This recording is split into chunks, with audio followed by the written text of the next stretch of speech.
Podium. Une histoire d'Alice. C'est une histoire de Marie qui est joueuse de tennis. Elle veut aller dans les Jeux Olympiques, donc elle a besoin travailler beaucoup.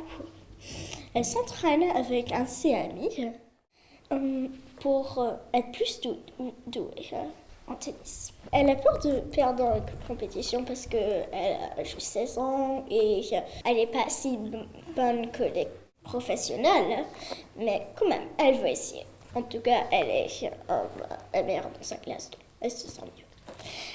Après, elle va à New York pour s'entraîner avec son coach pour 2 heures. Après, elle prend l'avion pour aller à Paris aux Jeux Olympiques. Elle joue son match de tennis. Athée! Non, gagné! Un agent qui l'encourage. Allez Marie!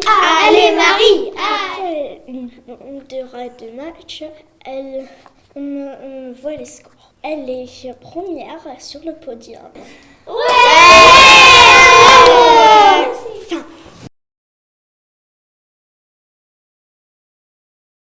Une personne connue de tous, histoire écrite par Elena. C'est l'histoire d'une fille qui est dans une cabane. Un jour, elle voit une barque arriver sur l'eau et elle se demande si elle veut monter dessus. Ensuite, elle monte dessus, elle bagaye du coup. Et puis après, elle arrive vers un passage magique. Et à ce moment-là, la barque passe dans le portail magique et elle devient une super-héroïne, donc une transformation magique. Ensuite, il y a plein de personnes qui la retrouvent dans un endroit. La fille ne connaît pas les personnes qui l'entourent, mais les personnes qui l'entourent la connaissent. Et c'est à ce moment-là qu'il y a un gnome qui lui demande de l'aider parce que son peuple se fait attaquer par des sardines et donc elle va les aider.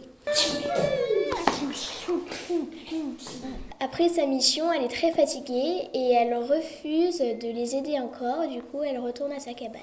Elle garde la bague pour faire des allers-retours dans les deux mondes. Fin de l'histoire. Bob et Bobby au Jura des chiens et des chats. Une histoire de Éléonore. Il était une fois un chat qui s'appelle Bobby et un chien qui s'appelait Bob. Un jour, ils décidèrent d'aller faire du ski au Jura des chiens et des chats ensemble. Ils prirent leur voiture et arrivèrent. Ils enfilèrent leurs skis et prirent le télésiège pour aller en haut de la montagne. Ils firent de ski. Mais Bobby trouvait ça bizarre que tous les chiens ils tombaient tout le temps, mais les chats c'était parfait. Après, ils allèrent manger. Miam, miam, miam, miam. Ensuite, ils continuèrent à faire du ski, mais Bobby, il voulait aller faire une noire, et Bob pas tellement. Donc il décida de faire une verte. Après, Bob aperçut un drôle d'animal, ou peut-être que c'était pas un animal, il ne savait pas. Et cette créature bizarre lui demanda en quelle langue il parlait. En premier, il lui demanda en anglais, après en italien, et après, finalement, en français. Apparemment, c'était un magicien. Le magicien lui demanda un vœu. Bob réfléchit longtemps. Finalement, il dit qu'il voulait que les chiens étaient bien à quelque chose, et pas que les chats. Ensuite, il retrouva Bobby, ils rentrèrent à la maison. Fin.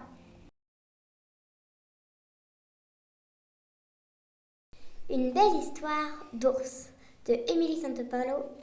Il était une fois une petite fille qui s'appelait Margot. Elle avait une amulette que son arrière-grand-mère lui avait donnée.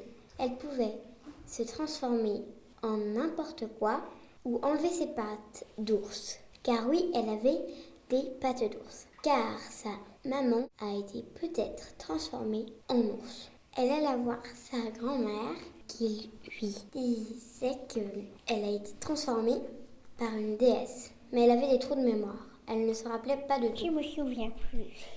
Alors, elle l'envoya chez son cousin et lui dit que c'était une déesse qui s'appelait Junon, aussi nommée Héra. Elle alla chez cette Junon qui ne voulait plus trop sortir de sa chambre. Alors, elle entendit toc-toc, elle ouvrit la porte et discuta de pourquoi elle a transformé la maman Margot en ours. Elle lui dit Si il n'y a que des arcs-en-ciel pendant 3 jours, elle peut redevenir humaine. Margot a eu de la chance. La météo a dit que pendant 3 jours, 3 arcs-en-ciel vont apparaître dans le ciel. Et sa maman est redevenue une maman tout court. Oui, fin.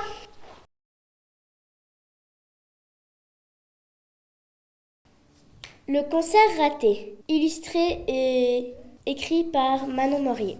Il était une fois une fille au nom de Emma qui avait à peu près 18 ans, voulait aller voir un concert rock avec sa copine. Elle alla d'abord se faire coiffer chez le coiffeur.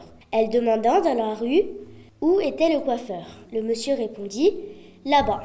Elle demanda une nouvelle coiffure avec des cheveux noirs. Ensuite, elle alla au magasin de vêtements pour s'habiller avec de nouveaux vêtements style rock. En dernier, elle alla se faire maquiller chez Sephora avec des yeux tout noirs. Elle alla au concert avec sa copine. À la fin, sa copine lui demanda si c'était bien.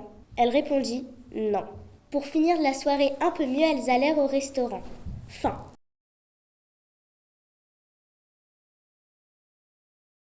Le robot qui voulait faire de la musique, écrit et illustré par Sacha. Il était une fois un robot qui se baladait dans la rue comme tous les samedis. Il voyait une affiche de métal sur un arrêt de bus. Du coup, ça lui donnait envie de faire de la musique. Il rentra chez lui et il essaya plusieurs instruments. Il essaya la guitare, Ding. mais il cassa une corde. Il changea d'instrument. Il prit une trompette, mais il trouvait que ça faisait trop de bruit. Du coup, il testa un nouvel instrument, le tambour, mais il se cogna avec une baguette. Le robot ne savait plus quoi faire. Du coup, il alla dans son lit et à un moment trouva une idée. Il lui trouvait que la batterie lui allait bien. Ding, dong, dong. Ding, dong, dong. Ouais. Il alla voir au concert un jour et le chef du groupe l'embaucha comme batteur. Et pour fêter ça, il faisait un grand concert et devient très populaire. Fin. Jeanne et le dragon de la grotte, créé par Ellie. Il était une fois une jeune adolescente qui s'appelait Jeanne et qui habitait à côté d'une faille géante. Elle allait souvent la visiter pour voir s'il y avait des choses nouvelles, mais pour l'instant, elle n'avait rien trouvé. Un jour, elle découvrait une grotte qui se trouvait sous la terre.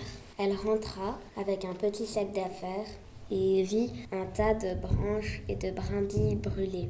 Dans le fond, elle vit quelque chose bouger. C'était un dragon. Le dragon congela Jeanne et la prit et la déposa dans son lit. Jeanne finit par décongeler et retourna chez elle. La nuit était tombée.